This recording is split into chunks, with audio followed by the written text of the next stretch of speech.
자, 이제 우리 정기 안전 점검 가운데서 긴급 안전 점검이라는 부분 보십니다. 이것은 이제 항상 하는 것이 아니고 뭔가 위험 요인이 발생한다라고 발생할 우려 있을 때, 그럴 때 신속하게 내재되어진 위험 요인을 조사하는 것이다라고 합니다. 그래서 자, 관리 주체는 시설물의 붕괴 등 발생 위험이 있다라고 판단이 딱 되어집니다. 그러면 이제 긴급 안전 점검을 실시를 해야 되며, 국토교통부 장관이나 행정기관 장들은요, 소속 공무원으로 하여금 긴급 안전 점검을 하게 하거나 또는 이 관리 주체 등한테 요구할 수 있다라는 말 보입니다. 자, 이렇게 보시면 요구할 때는 사전에 미리 통지를 해줘야 돼요. 그래서 장관이라든지 관계행정장들은 미리 관리 주체한테 긴급 안전 점검에 대한 사항들을 서면 통지를 해야 되고, 서면 통지할 시간도 없을 만큼 급하다. 그러면 구두 전화 통지도 할 수가 있다라고 합니다. 자, 그리고 오른편에 살짝 보시면 장관이나 행정장들이 별도로 긴급 안전 점검을 직접 실시를 했을 때는 결과를 그 종료 35일 안에 관리 주체한테 통보해서 결과를 알려주고 나서 일단의 조치사항도 알려주게 된다. 그래서 이거 말고도 내용이 많지만 이 정도만치라도 기억을 해주세요.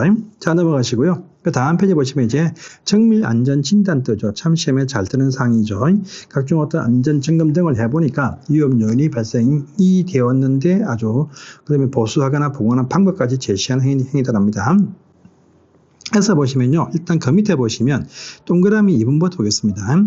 1종, 2종, 3종 관계없이 각종 어떤 안전점검, 정기나 정밀과 긴급 안전점검을 실시해 보니까 필요하다 판단이 딱 되어지면은요, 1종, 2종, 3종 전부 다 일정 기간 안에 정밀 안전진단 실시를 하는데, 이것은요, 필요하다고 하는 그 결과 보고서가 제출 딱 되어지면 1년 안에 정밀 안전진단 공사에 착수를 1, 2, 3종 전부 다 하게 되어져 있다라고 합니다.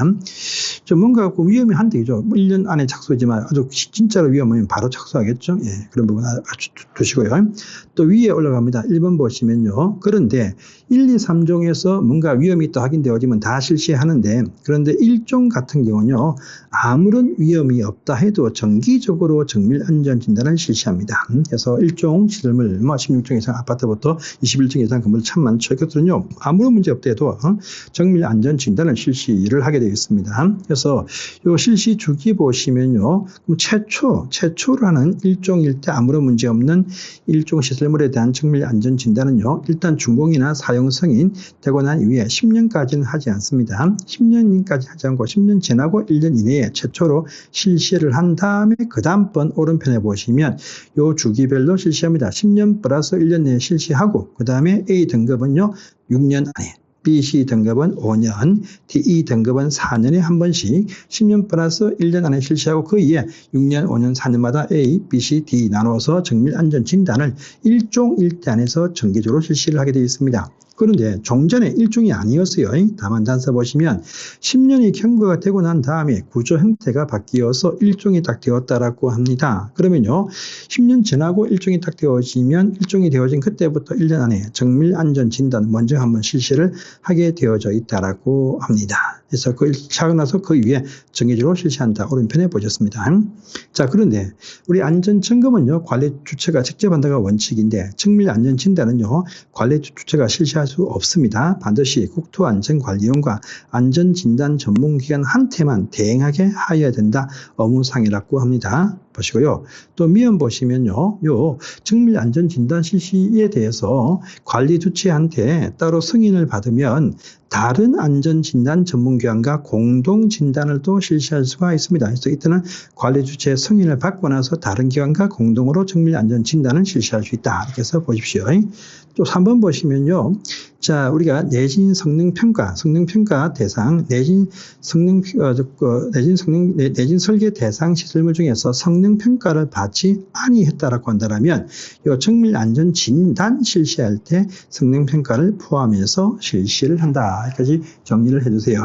자, 그러면서 또 9번 가보십니다. 안전점검 등을 실시한 자 있죠. 이 점검 등 하면요, 정밀, 긴급 안전점검하고 정밀 안전진단까지 다 포함합니다. 이렇게 실시한 자들이 해당 시설물의 안전 등급을 정한다. 안전 등급 오른편에 있습니다. 많이 들어보신 A, B, C, D입니다. A 등급은요, 우수 등급인데 최상의 상태를 말한다. B 등급은요, 양호 상태인데 보조 부재의 경미한 하자를 말합니다. C 등급은요, 보통 등급인데 주요 부재의 경미한 결함. 또 D는요, 미흡인데 주요 부재의 그냥 통상적인 어떤 보통의 결함. 이 등급은요, 주요 부재의 심각한 결함이라 딱 부르죠. 그래서 최상, 보조 경미, 주요 경미, 주요 결함, 주요 심각 결함에서 A, B, C, D로 구분 등급을 정합니다. 등이에요. 이 지정 시기는 보시면 1종과 2종 같은 경우는요, 정밀 안전 점검, 정밀 안전 진단을 완료했을 때, 또 3종은요, 유관 조사하는 정기 안전 점검만 실시해도 안전 등급을 정하게 되어 있다. 이렇게 하시고요. 장관은 근데 이 장관한테 통보하는데 장관은 이 등급을 변경도 할 수 있다는 말이 보입니다. 보시고요. 이 안전 등급을 지정하는 요 등급 정하는 요 비용은요 관리 조치의 부담이다라고 합니다. 그래서 건물주인들 부담이다 이렇게 하시면 돼요. 다만 하자 담보 책임기한 안에 시공자가 뭔가 잘못해가지고 시공자 때문에 정밀 안전 진단 실시한다라고 할 때는요 시공자 책임으로 한다라는 부분도 보시기를 바랍니다. 자, 보시고 다음 페이지로 갑니다. 자, 소규모 취약시설의 안전점검이라는 면이 뜹니다. 소규모 취약시설, 오른편에 보시면 있습니다. 사회복지시설, 전통시장, 농어촌에 있는 다리교량 철도 등이겠죠. 옹백미 철도 사면, 기타 시설에 대해서는요, 이런 관리처가 잘 관리를 안 할 수 있어. 그래서 이때는 해당 소유자, 관리자, 또 행정장들이 요청을 하게 된다는 전제하에서 안전점검 등을 실시할 수 있다. 오른편에 이것들은요, 요청을 하면 실시할 수 있다. 라는 의미가 여기에 포함이 되어져 있습니다. 해서 보시고요. 딴 거는 다 넘어가시고요. 11번 사항 참 중요하죠. 하도급의 제한이다. 라는 부분 중요합니다. 그것도 아까 저희가 생략상과 마찬가지로 중요합니다. 일단은 각종 어떤 안전점검 등을 실시하는 자들은요. 의뢰받으면 하도급 할 수 없다가 기본적인 원칙입니다. 하지만요. 이때 총 도급 금액의 100분의 50% 이하죠. 50% 이하에서 전문 기술이 필요할 때에 한해서 한 차례만 하도급을 할 수 있게 해준다랍니다.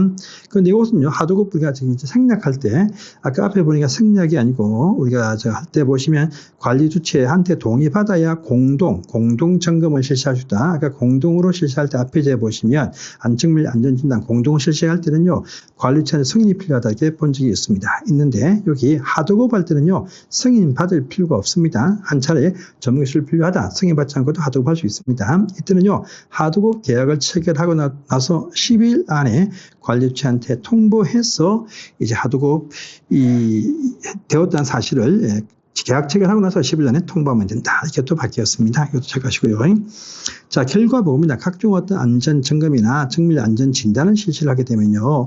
결과 보고서를 작성해서 해당 관리 주체한테 통보하게 되어 있고요. 관리 주체는 통보받고 제출받으면 관리주체가 직접 그 결과 보고서를 점검 완료 30일 안에 공공기관들은 중앙이나 시도한테, 민간 주체는 시군구청한테 제출을 해야 된다. 그래서 체크를 다 해주세요. 자, 그 다음에 그 밑에 판단 보시면 국토교통부 장관은 결과 보고서와 자료를 딱 보아서 판단을 해보고 이 부실 작성이 확인 딱 되어지면 매우 불량, 위험으로 구분해서 판단을 하게 되어져 있다고 합니다. 자, 또 4번 보시면 정밀 안전 점검. 정기 말고요. 또 정밀 안전 진단 요 실시 결과가 부족하거나 확인 딱 되어지면요. 해당 그 결과 보고서를 수정 보완해서 장관한테 다음 기한까지 또 제출을 해야 되네요.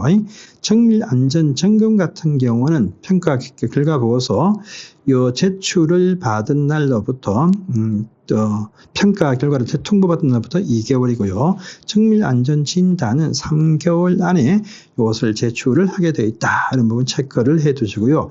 이런 결과 보고서의 보존기한 보시면 안전 점검들이죠. 어떤 정기 또는 정밀 안전 점검하고 정밀 안전 진단일 때는요. 제출 10일 이상 보존하고 또 기타에 대해서는 제출 5년 안에 이것을 보존을 해야 된다. 이렇게 해서 체크를 해 두시기를 바랍니다. 자, 그 다음 페이지를 가보십니다. 재난을 위한 예방조치다라고 하는 것이 있습니다. 자, 이것이 또 저번 시험에 살짝 언급되어진 문제였죠. 안전점검 등을 실시하는 자들은요. 중대한 결함 사항이 발견이 딱 되어지면 이 문장 중요합니다. 중대한 결함상의 발견이 딱 되어지면 지체 없이 관리주체와 시군구청한테 통보해야 된다라고 합니다. 관리주체는 통보받은 내용을 또 관계 행정기관장들과 점검 등을 실시하는 자들이죠. 이들은 이제 관리주체한테 통보하고 관리주체는 이제 관계 행정기관장한테 통보하고 국장한테 통보하라는 절차가 보입니다. 자, 그리고 이 중대한 결함상이 딱 보이면 긴급한 조치가 필요할 것입니다. 그럼 관리처는요, 당연히 안전조치, 주민대피의 사용 제한 등에 대한 안전조치를 하고 표지를 딱 설치해야 됩니다. 출입금지, 추락 위험, 이렇게 표지를 설치해야 됩니다. 자, 시군구청장은요, 시설물 중대 결함을 위해서 통보를 받았는데 필요할 때는요, 관리처한테 직접 각종 어떤 안전조치를 명할 수도 있고 또 직접 대신해서 또 조치를 직접 할 수도 있다라고 합니다. 이런 부분 꼭 보시고요. 또 4번 보시면 관리주체는요, 중대한 결함에 대한 통보를 받으면 2년 안에 보수 등 공사에 착수를 해야 되고 착수를 했으면 이제 3년 안에 완료시켜야 해서 2년 플러스 3년, 이거 참 중요하고 시험에 아주 여러 번 나왔던 사항이죠. 그래서 중대한 결함이 있다 통보를 받으면 통보받은 날부터 2년 안에 착수했으면 3년 안에 완료시켜라. 반드시 꼭 외워두실 중요한 사항이다. 이렇게 또 아십시오. 자, 이제 시설물들 이제 일상적으로 점검 정비하는 바로 유지 관리 행위도 해야 됩니다. 당연히 관리 조치가 하게 되어져 있습니다. 있는데 이것도 보시면 안전 점검 전문 기관과 시공회사, 시공 환자한테 이것을 대행하게 할 수가 있습니다. 그래서 만약에 어떤 컨벤션 센터다 할 때 지연 시공사한테 또 안전 점검 전문 기관한테 대행할 수 있습니다. 자, 그런데 관리 비용이죠. 유지 관리 비용. 관리 비용은 당연히 관리 주체 부담이다. 그래서 이것은 우리가 앞서 봤던 다른 비용과 틀립니다. 그래서 이 관리 비용은 관리체 부담이다. 이렇게 보시고요. 유지 관리 등을 완료가 딱 되어지면 30일 안에 결과보고서 제출하게 되어 있다 해서 결과보고서 딱 되면 전부 다 어떠한 날부터 30일 안에 제출한다. 이렇게 말하고 있습니다. 자, 그 다음에 어디입니까? 여기 오른편 살짝 성능평가에 관한 기타 사항이 있죠. 이거 살짝 보시면 성능평가 대상 실물들 엄청나게 많이 떼었습니다. 그래서 큰 규모의 무슨 호텔도 포함될 것이고 큰 무슨 항만, 항구 다 포함됩니다. 그런데 밑에 있는 여기에 1종, 2종에 해당되는 것 중에서는요, 건축물에 해당되는 것은 공항청사밖에 없더라라고 하는 참고사항을 또 올려놨습니다. 성능평가 결과보고서도 역시 결과보고서 작성이 딱 되어지면은요, 완료가 되어지면 30일 안에 같이 또 보고를 공공이나 민간 루트에 따라서 보고하게 되어져 있습니다. 이 경우도 이제 판단해서 결과보고서가 판단해가지고 묘, 불량 비용으로 구분해서 판단하고 성능평가에 드는 비용 이것도 관리 주체가 부담을 하게 되어져 있다라고 하는 부분도 체크를 해 두시기를 바랍니다. 성능평가를 실시한 자는요, 안전 등급이 아니고 성능 등급을 정한다 해서 성능평가 대상 시설물의 관리 주체가 성능평가를 실시했으면 성능 등급이지 안전 등급이 아닙니다. 이것도 A, B, C, D가 있습니다. 자, 성능평가 보시면 자, 성능평가 실시할 때 보시면 정밀안전진단 점검과 정밀안전진단을 포함해서 실시할 수 있다 보고요. 성능평가를 쓸 때 보시면 국토안전관리원과 안전진단 전문한테 대행을 맡겨서 이렇게 많이 의뢰하게 되어져 있다라고 합니다. 해서 보시고요. 자, 그 다음 페이지에 보시면은 이 부분에 대해서는요, 여러분들이 일단은 신설되어진 1번 지문도 봐주세요. 국토교통부 장관은 시설물 통합관리, 통합정보관리 체계를 구축 운영을 해야 되며 관리 주체는 정보화 시스템을 구축할 수 있다 해서 시설물 통합정보관리 체계는 국토교통부 장관이 정보화 시스템은 관리 주체가 구축 운영을 한다. 이렇게 알아두시고요. 또 3번 보시면요. 사고보고 이것도 한번 나온 적이 한번 있습니다. 붕괴되거나 쓰러져서 재시공 필요할 정도의 중대한 하자거나 사망 실종자 3명 이상, 사상자 10명 이상 사건 등이 발생이 되어지면요, 공공은 중앙행정기관장이겠죠, 시도지사, 시군구청장에게 또 민간은요, 관한 시군구한테 이 사실을 알리게 돼 있다 해서 이 전체를 또 명수도 봐주시기 바랍니다. 자, 그 다음에 오른편에 딱 보시면 이행 강제금이 보입니다. 아까 잠시 봤지만 설계 도서 등의 제출 연구가 되어 있습니다. 이걸 제출하지 아니하면 100만 원이고 설계 보고서 제출을 했는데 에 따르는 이행 명령을 이행하지 아니했다. 그럼 50만 원까지의 이행 강제금을 부과하고 이 부과 전에 10일까지 변경 기회 준다 해서 이렇게 해서 이 법을 마치시면 되겠습니다. 넘어가시고 다음 페이지에 승강기 안전관리법 보겠습니다.